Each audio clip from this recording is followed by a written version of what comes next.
सो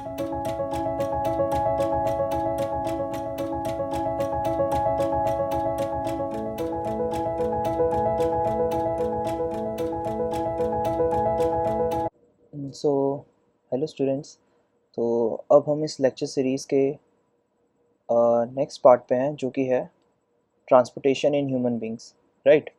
तो ये हमारे लाइफ प्रोसेस का थर्ड प्रोसेस है, दैट इज़ ट्रांसपोर्टेशन। तो ट्रांसपोर्टेशन भी काफ़ी ज़्यादा इंपॉर्टेंट प्रोसेस है, तो इसको देखते हैं। चलो, तो जो ह्यूमन सर्कुलेटरी सिस्टम है, इसको हम कार्डियोवास्कुलर सिस्टम भी कहते हैं, और ये काफ़ी ज़्यादा सोफिस्टिकेटेड इंटरनल नेटवर्क बनाता है, जो कि इस चीज़ के लिए रिस्पॉन्सिबल है for continuous movement of vital substance through out the body. अब ये जो सिस्टम है, this system is primarily composed of heart, muscular pump and a vast network of blood vessels, जिसमें कि आर्टरीज, वेन्स और कैपिलरीज भी आएंगी। और इसके अंदर ब्लड, जो कि हमारा प्राइमरी कैरियर फ्लूइड है, सर्कुलेट करेगा पूरी बॉडी में। अब इसका फंडामेंटल रोल क्या है? To deliver oxygen, essential nutrients and hormones to every cell. मतलब ये जितनी भी चीज़ें इंपॉर्टेंट है सेल्स के लिए, जैसे कि ऑक्सीजन, न्यूट्रिएंट्स या फिर हार्मोन्स, वो हर एक सेल तक पहुंचाया जाएगा। और उसी के साथ साथ इट विल कलेक्ट वेस्ट, जो कि कार्बन डाइऑक्साइड है या फिर जो भी टिश्यू में बचा हुआ वेस्ट है, वो भी साथ के साथ कलेक्ट करेगा। तो टू वे फंक्शनिंग है, जो इंपॉर्टेंट चीज़ें हैं उसको पूरी बॉडी तक पहुंचाना है, और जो वेस्ट है उसको भी कलेक्ट करके लेके आना है। तो जो सर्कुलेटरी सिस्टम है या फिर जो ट्रांसपोर्टेशन सिस्टम है, उसका जो सबसे इम्पोर्टेंट कंपोनेंट है, दैट इज़ हार्ट, जिसको हम पंप भी कहते हैं, राइट। जो हार्ट है हमारी बॉडी का one of the most important organ है। अब ये जो हार्ट है हमारा, सबसे पहली बात तो हमें याद रखना है कि एक मस्कुलर ऑर्गन है, right. Heart is a muscular organ, और इसका जो साइज़ है, नॉर्मली जितनी हमारी फिस्ट होती है उसके बराबर इसका साइज़ रहता है। और इसका काम क्या है? इसका साइज़ हमारी फिस्ट के बराबर है, बिकॉज इसके अंदर बोथ ऑक्सीजन और कार्बन डाइऑक्साइड जो है वो पूरी ब्लड मतलब ब्लड में ट्रांसपोर्ट करेगी। हार्ट के अंदर डिफरेंट चेम्बर्स होते हैं, अभी देखेंगे हम कि जो हमारा हार्ट है वो 4 चेम्बर्स में डिवाइडेड है। अब ये चेम्बर्स में क्यों डिवाइडेड है? Basically to prevent mixing of oxygen rich blood. जो ऑक्सीजन रिच ब्लड है उसको CO2 रिच ब्लड के साथ मिक्स नहीं होने देना। अभी हम इसको भी देखेंगे कि आपस में मिक्स क्यों नहीं मतलब होने चाहिए। और बाकी इसका सबसे पहला जो हमारा एस्पेक्ट है वो है देखना कि किस तरीके से स्टेप बाय स्टेप ये पूरा प्रोसेस होता है। तो सबसे पहला जो पॉइंट है, वहाँ स्टार्टिंग होती है, ये ऑक्सीजन रिच ब्लड जो होता है, O2 रिच ब्लड, वो एंटर करता है फ्रॉम लंग्स। लंग्स से एंटर करेगा। अब आएगा कहाँ से? ये लंग्स से एंटर करता हुआ फ्रॉम द अपर, यहाँ पे देखिए हार्ट को।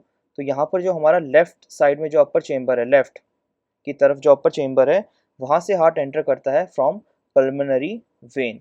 यहाँ से जो ऑक्सीजन रिच ब्लड है वो पल्मोनरी वेन के थ्रू एंटर करता है लेफ्ट एट्रियम में।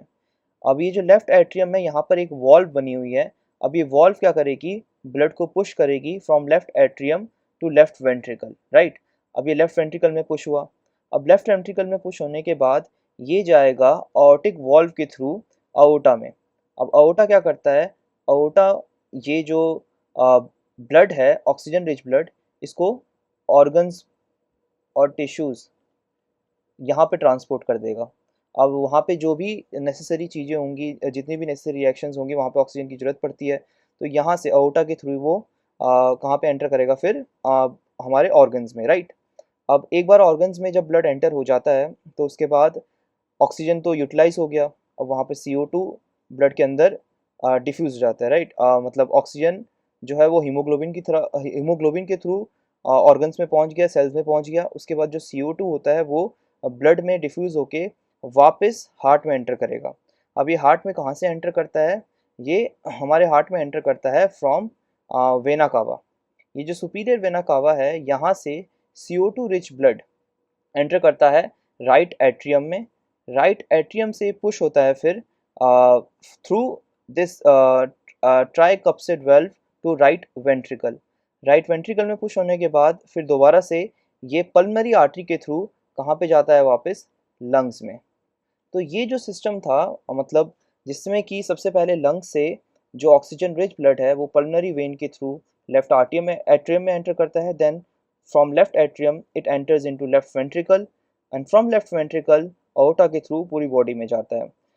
बॉडी में जाने के बाद जो कार्बन डाइऑक्साइड रिच ब्लड है that enters to heart through superior vena cava, फिर राइट एट्रियम से होता हुआ right ventricle, then from pulmonary artery again to lungs, फिर वहाँ पे जाके ऑक्सीजन बाइंडिंग होती है दोबारा से, फिर सेम प्रोसेस दोबारा से रिपीट होता है। हर एक हार्ट बीट में ये जो प्रोसेस है ये 2 बारी रिपीट होता है, राइट। तो यहाँ पर स्केमेटिक डायग्राम दे रखा है ब्लड सर्कुलेशन का ह्यूमन बींग्स के अंदर।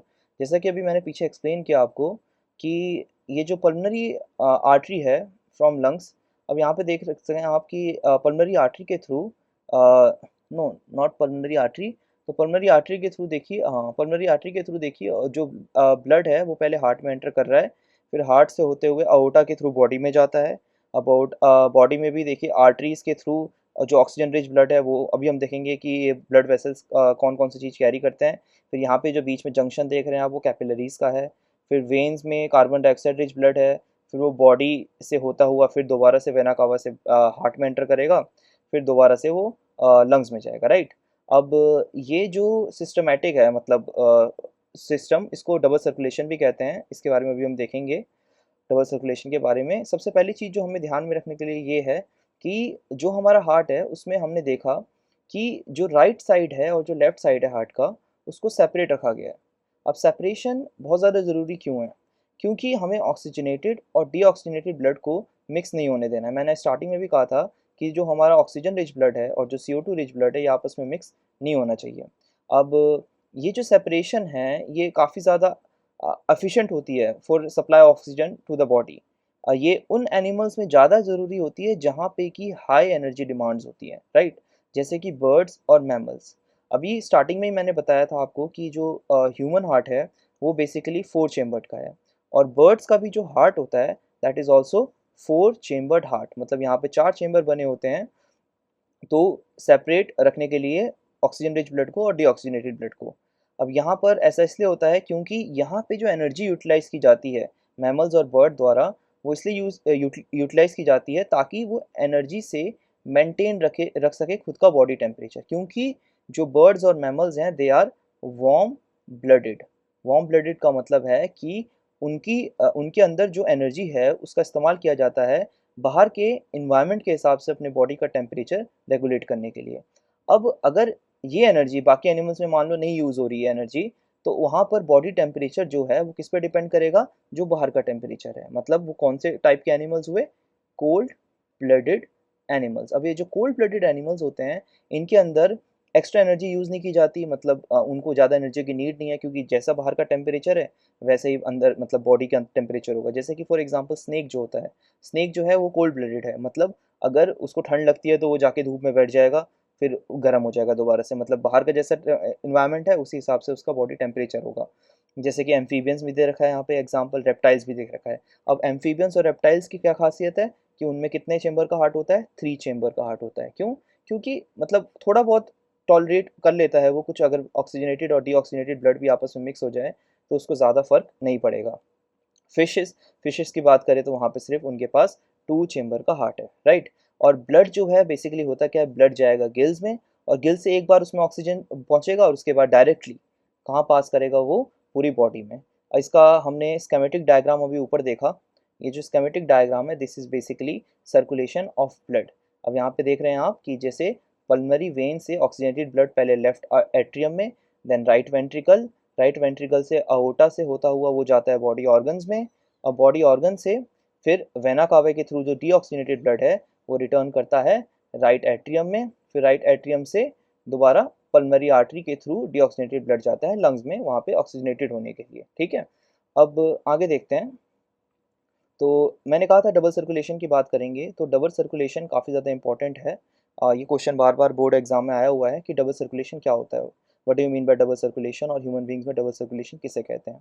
तो डबल सर्कुलेशन कुछ नहीं है, बेसिकली पल्मोनरी और एक सिस्टमेटिक पाथवे होता है। अब ह्यूमन बींग्स जो होते हैं उनके अंदर highly efficient double circulatory system है, मतलब ब्लड जो है बेसिकली हार्ट से 2 बार पास होता है। मतलब अगर एक सिंगल साइकिल में वो जो हमारा हार्ट है उससे ब्लड 2 बारी सर्कुलेट होगा, राइट। अब ये जो सिस्टम है, इस सिस्टम में बेसिकली 2 मेन सिस्टम है, जिसमें कि हम सबसे पहले पल्मोनरी सर्कुलेशन की बात करेंगे। और ये जो पल्मोनरी सर्कुलेशन है, this is a short loop that transport deoxygenated blood from heart to the lungs and then bring oxygenated blood back to the heart. The pulmonary artery carries the deoxygenated blood from the right ventricle of the heart to the lungs, where it picks up oxygen and releases carbon dioxide. Or newly oxygenated blood then returns from the left atrium to the heart via pulmonary veins. तो simple सा वही जो starting में समझाया था आपको कि होता क्या है, जो हमारे लंग्स हैं, लंग्स और यहाँ पे हार्ट है हमारा।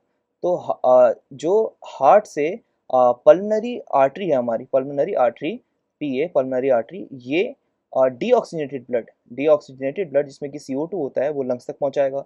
और फिर लंग्स में जो ऑक्सीजन है वो दोबारा से बाइंड हो जाएगा ब्लड में, और फिर पल्मोनरी वेन के थ्रू, पीवी पल्मोनरी वेन के थ्रू वो दोबारा से हार्ट में एंटर करेगा। तो ये तो पल्मोनरी सर्कुलेशन हमारा हो गया, ठीक है। देन सेकेंड जो सर्कुलेशन है दैट इज सिस्टमैटिक सर्कुलेशन। अभी जो सिस्टमैटिक सर्कुलेशन है इसमें थोड़ा लूप बड़ा है, लाइक इसमें लूप थोड़ा छोटा था बिकॉज डिस्टेंस थोड़ा छोटा कवर करना था, इसको लंग से हार्ट तक जाना था और ये दोनों ऑर्गन्स आसपास ही हैं। अब जो दूसरा लूप है सिस्टमैटिक सर्कुलेशन, ये लूप थोड़ा बड़ा है बिकॉज इसमें जो ऑक्सीजनेटेड ब्लड है वो हार्ट के थ्रू सारे बॉडी पार्ट्स में जाएगा, फिर डीऑक्सीजनेटेड ब्लड जो है वो हार्ट में रिटर्न करेगा। अभी जो अओर्टा है that is the largest artery in the body, ये ऑक्सीजनेटेड ब्लड को कैरी करती है from left ventricle to various organs and tissues after delivering oxygen and nutrient and collecting carbon dioxide and other waste. जो deoxygenated blood है वो दोबारा से return करता है राइट एट्रियम से हार्ट में। और यहाँ पे सुपीरियर और इंफीरियर वेना कावा है जो कि बॉडी के लार्जेस्ट वेन है। तो तुम्हें नाम क्या याद रखना है, एक तो अओर्टा जो कि लार्जेस्ट आर्टरी है और वेना कावा जो लार्जेस्ट वेन्स है, राइट। अब डबल सर्कुलेशन का वही है सिग्निफिकेंट एडवांटेज। बेसिकली किस में होता है सिग्निफिकेंट एडवांटेज इसका, जो कि वार्म ब्लडेड एनिमल्स हैं जैसे कि ह्यूमंस, ये इंश्योर करता है complete separation of oxygenated and deoxygenated blood, guaranteeing that only highly oxygenated blood is delivered to the body tissues, जो कि किस लिए क्रूशियल है, फॉर हाई मेटाबॉलिक रेट्स। मतलब हमारे अंदर की जितनी भी रिएक्शंस होंगी उनके अंदर ऑक्सीजन की हाई डिमांड होती है और उसको पूरा करने के लिए डबल सर्कुलेशन एक काफ़ी एफिशिएंट मेथड है। नेक्स्ट आगे बढ़ते हैं। तो यहाँ पे कुछ वेसल्स की बात हुई थी, राइट। तो ब्लड वेसल्स को बेसिकली नेटवर्क ऑफ लाइफ माना जाता है। अब नेटवर्क ऑफ लाइफ मतलब ब्लड वेसल्स जो हैं एक काफ़ी ज़्यादा extensive tubular network that permeates every part of the body, मतलब ये हर एक बॉडी पार्ट तक पहुँचा हुआ है, जिससे कि जो ब्लड है हमारा वो हार्ट से हर एक लिविंग सेल तक पहुँचेगा और फिर दोबारा से लिविंग सेल से होता हुआ दोबारा हार्ट में आएगा। यहाँ पर मेनली हम 3 primary types of blood vessels की बात करेंगे, जो कि अपने अपने मतलब बेसिकली उनके खुद के अपने स्पेसिफिक फंक्शंस हैं, रोल्स हैं जो कि वो परफॉर्म करते हैं और काफ़ी ज़्यादा इंपॉर्टेंट रोल है इनके। सबसे पहले आर्टरीज आती हैं, राइट। आर्टरीज जो होती हैं ये थिक वॉल्ड है, मतलब इनकी जो वॉल्स होती हैं काफ़ी ज़्यादा थिक होती हैं। अब ऐसा क्यों होता है, इसलिए होता है बिकॉज इनकी जो थिक वॉल्ड ब्लड वेसल्स इसलिए बनाया गया है इनको to carry oxygenated blood away from the heart to various organ. ये क्या करता है, हार्ट से जो ब्लड है जिसमें कि ऑक्सीजन है उसको कहाँ तक ले जाता है, बॉडी ऑर्गन्स तक। अब मेन दिक्कत ये है कि जब हार्ट से ब्लड निकलता है बाहर तो काफ़ी ज़्यादा हाई प्रेशर में होता है, तो इसीलिए कहीं ये आर्टरीज ब्रेक ना हो जाए, कहीं पे लीकेज ना हो जाए, इसलिए इनकी वॉल्स काफ़ी ज़्यादा थिक रहती हैं। तो बस एक एक्सेप्शन याद रखना है आपको कि अभी हमने कहा था कि आर्टरीज जो हैं वो ऑक्सीजन रिच ब्लड कैरी करती हैं, बस एक एक्सेप्शन ये है कि यहाँ पर हमारे पास पल्मोनरी आर्टरी है जो कि डीऑक्सीजनेटेड ब्लड कैरी करती है, राइट। अभी देखा था हमने थोड़ी देर पहले। तो याद रखना कि arteries are built to withstand and distribute high pressure at which blood is pumped from the heart, right. Then second blood vessels जो आते हैं दैट इज वेन्स। अब वेन्स जो होते हैं इनकी वॉल थी इतनी थिक नहीं होती एज कम्पेयर टू आर्टरीज। अब यहाँ पर क्या है, इसके अंदर ट्रांसपोर्टेशन किसका होगा, deoxygenated blood, that is CO2 rich blood, जो है कि ऑर्गन से वापस कहाँ पे जा रहा है, ऑर्गन और टिश्यूज से हार्ट की तरफ। अभी जो पल्मोनरी वेन है ये एक एक्सेप्शन है, जैसे इसमें पल्मोनरी आर्टरी एक्सेप्शन था वैसे ही वेन्स के अंदर पल्मोनरी वेन एक एक्सेप्शन है, बिकॉज ये क्या कैरी करता है, ये ऑक्सीजन ऑक्सीजनेटेड ब्लड कैरी करता है लंग्स से होता हुआ दोबारा से हार्ट में। अब सिंस इसके अंदर ब्लड जो है काफ़ी ज़्यादा लो प्रेशर में जाता है, इसीलिए वेन्स थिन वॉल्ड भी हैं और ऊपर से इनके पास क्या है, वॉल्व्स हैं। अभी जो वॉल्व्स होते हैं ये इंश्योर करते हैं कि ब्लड ये इंश्योर क्या करेंगे कि जो ब्लड है वो अगर ऑर्गन से हार्ट की तरफ बढ़ रहा है, राइट, ऑर्गन से हार्ट की तरफ बढ़ रहा है, तो कहीं वो कहीं वापस रिटर्न ना हो जाए। तो ये वॉल्व्स इसीलिए प्रेजेंट होती हैं ताकि वो यूनिडायरेक्शनल फ्लो मेंटेन कर सके। कौन सा फ्लो? यूनिडायरेक्शनल फ्लो, कि एक ही डायरेक्शन में ब्लड फ्लो करे, कहाँ से कहाँ, ऑर्गन्स और टिश्यूज से हार्ट की तरफ, राइट। अब जो तीसरे टाइप का हमारा ब्लड वेसल है दैट इज कैपिलरीज। अब कैपिलरीज जो है ये सबसे स्मॉलेस्ट और नैरोएस्ट ब्लड वेसल्स हैं, मतलब काफ़ी ज़्यादा थिन है ये, और इनकी जो वॉल्स होती हैं वो सिंगल, मतलब इतने पतली हैं जो कोई एक सिंगल सेल आ रहा है, राइट। कैपिलरीज जो हैं वो काफ़ी ज़्यादा इंपॉर्टेंट नेटवर्क क्रिएट करते हैं। कैसे? अब होता क्या है, देखो यहाँ से आ रहा है वेन, यहाँ से आ रहा है आर्टरी, अब बीच में इस तरीके का जंक्शन क्रिएट होगा। अब ये जो जंक्शन है यही कैपिलरीज का जंक्शन होता है, राइट। अब यहाँ पर काफ़ी ज़्यादा थिन वेसल्स हैं हमारी। अब ये थिन वेसल्स क्यों हैं? बिकॉज ये परफेक्टली अडेप्टेड है for facilitating efficient exchange of gases. यहाँ पर ऑक्सीजन, CO2 आपस में एक्सचेंज होंगे, न्यूट्रिएंट्स एक्सचेंज होंगे, वेस्ट प्रोडक्ट भी ब्लड के बीच में और टिश्यू के बीच में एक्सचेंज किया जाएगा। अब इसका डिज़ाइन जो है मैक्सिमाइज कर देता है रेट ऑफ डिफ्यूजन, ताकि कैपिलरीज जो है वहाँ पे ब्लड जो है अपनी सप्लाईज, ब्लड सेल्स जो हैं अपनी एसेंशियल सप्लाईज को पा सकें और वहीं पे मेटाबॉलिक बाय प्रोडक्ट को भी रिलीज कर सके। तो ये 3 टाइप की ब्लड वेसल्स हैं, इनको हमें अच्छे से देखना है बिकॉज पेपर में इनका डिफरेंस भी आ जाता है, कभी कभार किसी के ऊपर शॉर्ट नोट भी आ सकता है, तो इसको ध्यान से देखिएगा आप, राइट। देन नेक्स्ट जो कि है ब्लड के बारे में खुद देखते हैं। ब्लड जो है उसको फ्लूइड ऑफ लाइफ कहा जाता है। अभी हमने देखा कि ब्लड ही ट्रांसपोर्ट हो रहा था, चाहे वो वेन्स हों, चाहे वो कैपिलरीज हों, चाहे वो आर्टरीज हों, वहाँ से ब्लड ट्रांसपोर्ट हो रहा था। अब ब्लड जो है उसको फ्लूइड ऑफ लाइफ कहा जाता है। Blood is a specialised connective tissue that continuously circulates throughout the body, right. जो ब्लड है एक कनेक्टिव टिश्यू है, हमें पता है वो तो, और हाईली स्पेशलाइज्ड है जो कि पूरी बॉडी में सर्कुलेट होता है। अब performing a multitude of vital vital functions beyond mayor transport, मतलब ट्रांसपोर्टेशन के अलावा और भी बहुत सारे functions. It is a complex fluid. अब कुछ की कंपोनेंट्स हैं इसके जिससे मिलके ये बना हुआ है। सबसे पहला तो है plasma, then red blood cells, white blood cells and platelets. एक एक करके देखते हैं इन सबको कि ये क्या होते हैं, राइट। सबसे पहले प्लाज्मा। अभी जो प्लाज्मा है ये पेल कलर लिक्विड है जो कि ब्लड का मैट्रिक्स बनाता है, राइट। ये ब्लड का मैट्रिक्स बनाता है, इसका मतलब ये मतलब किससे कंपोज है? ये वाटर से कंपोज है। 92% वाटर है प्लाज्मा के अंदर। Plasma serve as a medium for transporting various substance, तो एक मीडियम प्रोवाइड करता है जिसमें कि जो भी हमारी नेसेसरी चीज़ें हैं वो इधर से उधर फ्लो कर सके। जैसे कि इसके अंदर क्या क्या डिजॉल्व है? प्रोटीन्स हैं, आयंस हैं, न्यूट्रिएंट्स हैं। न्यूट्रिएंट्स कौन से? ग्लूकोज और अमीनो एसिड्स, हार्मोन्स हैं, और वेस्ट प्रोडक्ट भी such as urea throughout the body. It is also crucial for maintaining the blood's pH balance and osmotic pressure. तो हमने देखा कि प्लाज्मा जो है एक पेल कलर का लिक्विड है जिसमें कि 92% वाटर है और एक ट्रांसपोर्टिंग मीडियम प्रोवाइड कर रहा है जिसके अंदर ions, proteins, nutrients, glucose, amino acids, waste product और बहुत सारी चीज़ें जो पूरी बॉडी में फ्लो करती हैं। उसके साथ साथ ये ब्लड का पीएच मेंटेन करता है, ऊपर से ऑस्मोटिक प्रेशर को भी रेगुलेट करता है। Then second comes red blood cells, RBCs. अभी जो आरबीसीज हैं या रेड ब्लड सेल्स हैं, ये सेल्स किस चीज़ के लिए रिस्पॉन्सिबल हैं? और ऊपर से सबसे पहली बात तो ये रेड क्यों है, राइट। अब ये रेड इसलिए हैं बिकॉज इनके अंदर होता है एक पिगमेंट और उस पिगमेंट का नाम है haemoglobin. Haemoglobin readily combines with oxygen. इसका मतलब हीमोग्लोबिन है जो वो किसके साथ कंबाइन हो रहा है? अच्छे से ऑक्सीजन के साथ। अब ऑक्सीजन के साथ कहाँ कंबाइन करता है? लंग्स में। फिर लंग्स से होता हुआ हार्ट में जाता है, देन उसके बाद बॉडी की टिश्यूज में जाता है। आरबीसीज जो है वो प्राइमरी कैरियर्स हैं ऑक्सीजन के। They also plays a vital role in transporting portion of carbon dioxide और waste product from tissues back to the lungs for acceleration. और दूसरा काम क्या है इसका? एक तो मेनली ये यूज़ होता है हीमोग्लोबिन इसके अंदर है तो ऑक्सीजन कैरियर का रोल प्ले कर रहा है, बट ये कार्बन डाइऑक्साइड को भी वापस क्या बोलते हैं, लंग्स तक ले जाता है ताकि वो बॉडी से बाहर जा सके, राइट, एक्सेलेशन के टाइम। अब अगला जो कंपोनेंट है that is white blood sales, WBCs और ल्यूकोसाइट्स। ये जो होते हैं ये रेड ब्लड से साइज में थोड़े बड़े होते हैं। आरबीसीज अब possess a normal nucleus and mitochondria.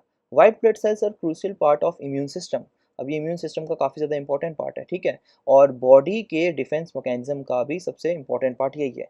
They identify and neutralise the invaders such as bacteria, virus and other foreign particles. ये क्या करेंगे, जो बॉडी में फॉरेन पार्टिकल्स हैं, चाहे वो बैक्टीरिया हो, चाहे वो वायरस हो, या फिर कोई और फॉरेन पार्टिकल हो, तो उससे हमारी बॉडी को प्रिवेंट करेंगे। तो इनका काम क्या है, basically playing an essential role in immunity and destroying germs. तो इम्यूनिटी बढ़ाएंगे, बॉडी की इम्यूनिटी, और जर्म्स को डिस्ट्रॉय करेंगे, राइट।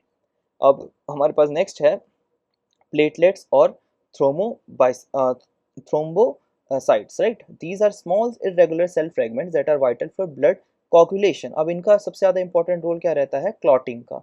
सुना होगा ना, जब हमें कभी चोट लग जाती है तो हमने नोटिस किया होगा कि जहाँ पर हमारा वूंड होता है, चोट होती है, तो वहाँ से ब्लड फ्लो करता है, राइट। थोड़ी देर बाद क्या नोटिस करते हैं आप, वो एरिया थोड़ा सा ड्राई हो जाता है और सॉलिड हो जाता है, मतलब ब्लड उसमें से आना बंद हो जाता है। और ये किसकी वजह से होता है, बिकॉज ऑफ प्लेटलेट्स। ये जो प्लेटलेट्स हैं, ये इरेगुलर सेल फ्रेगमेंट्स हैं जो कि क्लॉटिंग में, कोगुलेशन में हेल्प करते हैं।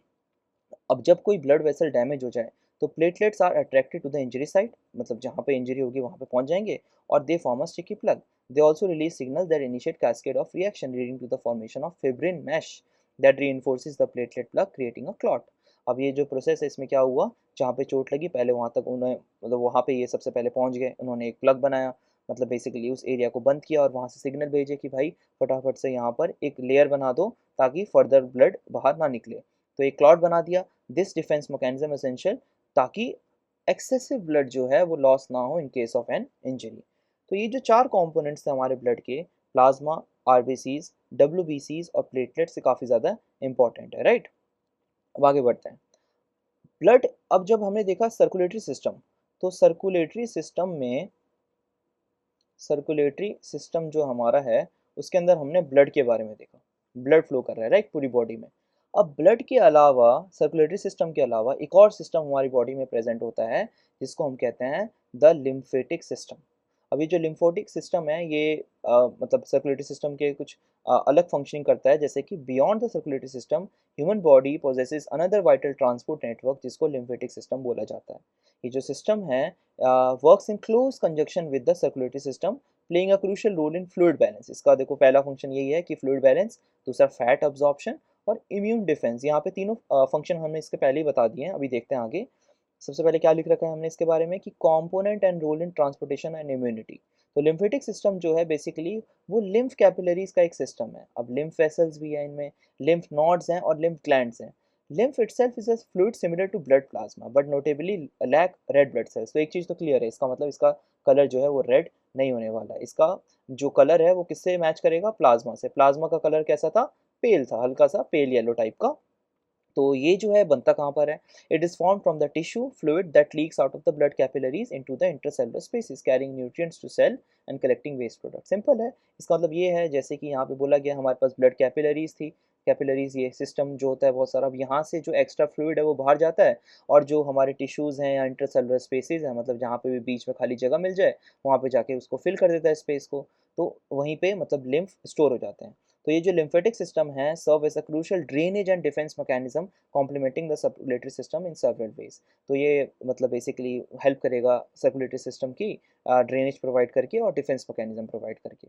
तो इसके फंक्शनिंग क्या कहती है हम देख लेते हैं। सबसे पहले फंक्शनिंग जो थी लिम्फेटिक सिस्टम की, दैट वाज फ्लूइड बैलेंस। अब इसका जो प्राइमरी रोल है, to collect the leak tissue fluid from the intercellular spaces and transport it back to the main blood stream. कर क्या रहा है ये, जो एक्स्ट्रा फ्लूइड जो है इसमें कलेक्ट हुआ है, ये दोबारा से उसको वापस ब्लड स्ट्रीम में भेजेगा।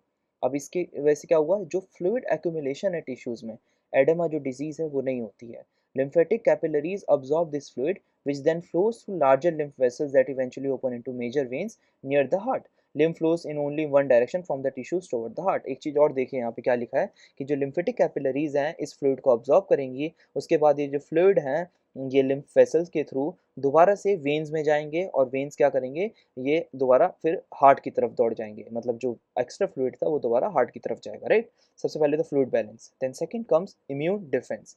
अब lymph nodes जो हैं strategically located along the lymphatic vessels act as a filtrate that traps and destroys germs, pathogens and other harmful substance carried in the lymph। अब lymph node का क्या काम है, अब ये क्या होता है, जो वेसल्स होते हैं उनके बगल में नॉड्स होती हैं। अब ये जो नॉड्स हैं ये क्या करते हैं, ये बेसिकली जो भी एक्स्ट्रा अगर उन्हें जर्म्स नज़र आ जाएँ, पैथोजन नज़र आ जाएँ या फिर कोई भी हार्मफुल सब्सटेंस नज़र आ जाएँ तो उसको फ़िल्टर आउट कर देंगे उसी टाइम पे। क्यों? क्योंकि ये डिफेंस मैकेनिज़्म का काम कर रहे हैं। यहाँ पर हमने देखा था डब्ल्यूबीसीज़ जो है वो भी सेम परफ़ॉर्म करते हैं, particularly lymphocytes are abundant in lymph nodes. तो इसका मतलब ये जो लिम्फ नोड्स हैं यहाँ पर क्या प्रेज़ेंट है, लिम्फोसाइट्स प्रेज़ेंट है और इनका बेसिकली काम क्या है, to protect body from infections. अब आखिरी जो इसका function that is fat transportation. तो lymphatic system is also responsible for transporting digested and absorb fat from the small intestine to various tissues of the body. तो ये जो last function बड़ा simple सा है, इसमें क्या लिखा है कि ये क्या करता है, डाइजेस्टेड और ऑब्जॉर्ब फैट जो है वो स्मॉल इंटेस्टाइन से कहाँ पे ले जाता है, अलग अलग टिश्यूज में बॉडी की। तो ये फैट ट्रांसपोर्टेशन का भी काम करता है।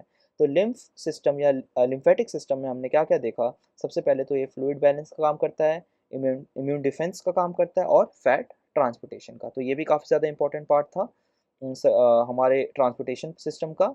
अब लास्ट में हम एक चीज़ और देख लेते हैं ब्लड प्रेशर के बारे में। तो ब्लड प्रेशर क्या है, बेसिकली जब हमने देखा कि हार्ट से जो हार्ट पंप हुआ तो फिर ब्लड इसमें से फ्लो हुआ बाहर। अब ब्लड जो है थोड़ा हाई प्रेशर में फ्लो होता है। मतलब क्यों हाई प्रेशर में होता है, बेसिकली उसको पहुंचना पूरी बॉडी तक है, राइट। अगर पूरी बॉडी तक पहुंचाना है उसको ब्लड को तो प्रेशर थोड़ा सा ज़्यादा होना चाहिए। अब प्रेशर जो है, ब्लड का प्रेशर हम कैसे डिफाइन करेंगे इसको। Blood pressure is defined as the force और pressure exerted by the circulating blood against the inner wall of the arteries. अब होता क्या है, हमारे पास ये देखो, ये आर्टरीज की वॉल्स हैं। अब यहाँ से ब्लड जाएगा तो जो आर्टरीज की वॉल्स हैं उनके ऊपर प्रेशर एक्सर्ट करेगा।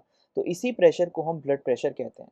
अब एक चीज़ और, जैसे जैसे जो हमारा ब्लड है वो हार्ट से दूर होता जाएगा, मतलब डिस्टेंस उसका इंक्रीज हो रहा है। जो जितना ज़्यादा दूर होगा ब्लड मतलब वेसल हार्ट से, उतना ही उसका जो ब्लड प्रेशर है वो डिक्रीज होगा। ये भी याद रखना हमें, ठीक है, कि जैसे जैसे हार्ट से दूर जाते हैं ब्लड प्रेशर डिक्रीज होता जाता है, ठीक है। Blood pressure is conventionally measured in millimetres of mercury mmHg and is express in to values. इसकी दो वैल्यूज हैं और मेजर करने के लिए कौन सी वैल्यूज यूज की जाती है, millimetre of mercury mmHg। Systolic pressure और डायस्टोलिक प्रेशर। सिस्टोलिक प्रेशर क्या है, this is the maximum blood pressure recorded in the arteries during the contraction phase of ventricle systole when the heart pumps blood out. Simple है। अब ये जो सबसे पहले heart हमारा फर्स्ट कॉन्ट्रैक्शन जब इसका हुआ, तब जब एकदम से ब्लड रिलीज होता है इसके बाहर, तो ये मैक्सिमम ब्लड प्रेशर होता है, मतलब मैक्सिमम वैल्यू पे होता है अपने। तो इस प्रेशर को हम सिस्टोलिक प्रेशर कहते हैं, राइट। देन सेकंड प्रेशर जो है वो है डायस्टोलिक प्रेशर। अभी जो डायस्टोलिक प्रेशर, एक तो मैक्सिमम ब्लड प्रेशर हो गया, तो ऑब्वियस सी बात है डायस्टोलिक प्रेशर कौन सा है, the minimum blood pressure recorded in the arteries just before the next contraction. तो एक बार जब स्टार्टिंग में कॉन्ट्रैक्शन हुआ तो अचानक से ब्लड बाहर निकला, तब प्रेशर कैसा था, मैक्सिमम था। अब उस कॉन्ट्रैक्शन के बाद वो रिलैक्स हुआ, फिर दोबारा से जब कॉन्ट्रैक्ट होगा उससे पहले ही जो प्रेशर होगा उसमें, तो उस प्रेशर को डायस्टोलिक प्रेशर कहा जाता है या डायस्टोल, ठीक है। तो दो टाइप के प्रेशर कौन से थे, सिस्टोलिक और डायस्टोलिक। ब्लड प्रेशर को मेजर करने के लिए जो इंस्ट्रूमेंट यूज़ किया जाता है, देखो इसका नाम कितना बड़ा सा है, स्फिग्मोमेनोमीटर। क्या नाम है, स्फिग्मोमेनोमीटर। अब हाई ब्लड प्रेशर से एक दिक्कत भी होती है, राइट। हाई ब्लड प्रेशर को हम हाइपरटेंशन कहते हैं। ये होता क्यों है, इस कॉज बाय कॉन्स्ट्रिक्शंस ऑफ आर्ट्रियोलीज, मतलब आर्टरीज की कॉन्स्ट्रिक्शन की वजह से ये हाइपरटेंशन होता है। ये क्या करता है, जिसकी वजह से जो रेजिस्टेंस है ब्लड फ्लो का वो बढ़ जाता है, और उसकी वजह से क्या हो सकता है, बेसिकली कुछ मतलब हमारी जो आर्टरीज हो सकती हैं वो डैमेज हो सकती हैं और इंटरनल ब्लीडिंग होगी, ठीक है, जो कि फैटल भी हो सकती है, राइट। इंजूरियस है तो फैटल भी हो सकती है। अब तो हमने ब्लड प्रेशर को भी देख लिया। अभी स्टार्टिंग से एक बार रिकॉल करते हैं। तो जो हमारा ट्रांसपोर्टेशन सिस्टम था, इसमें हमने हमारे हार्ट को देखा, उसके बाद डबल सर्कुलेशन की बात करी हमने। डबल सर्कुलेशन काफ़ी ज़्यादा इंपॉर्टेंट है। देन इसके बाद ब्लड वेसल्स, तीन टाइप के, आर्टरीज, वेन्स और कैपिलरीज। देन उसके बाद ब्लड की बात करी, ब्लड के मेन कंपोनेंट्स, प्लाज्मा हो गया, आरबीसीज हो गया, और वाइट ब्लड सेल्स हो गए, और प्लेटलेट्स हो गए, राइट। उसके बाद हमने लिम्फेटिक सिस्टम को भी कवर किया, और फिर ब्लड प्रेशर भी देख लिया। तो इसी के साथ जो हमारा ह्यूमन ट्रांसपोर्टेशन था, मतलब ह्यूमन बींग्स में जो ट्रांसपोर्टेशन वाला पार्ट था वो ख़त्म हो चुका है। अब जो नेक्स्ट पार्ट है वो है हमारा प्लांट, जो प्लांट्स के अंदर होता है, मतलब प्लांट्स के अंदर जो ट्रांसपोर्टेशन का होता है वो देखेंगे हम अब नेक्स्ट लेक्चर में। तब तक के लिए थैंक यू। और अगर आपको कोई भी डाउट है तो आप कमेंट बॉक्स में पिन कर सकते हैं हमें, मतलब वो कमेंट कर सकते हैं ताकि हम आपके डाउट को जल्द से जल्द सॉल्व कर सकें। Thank you.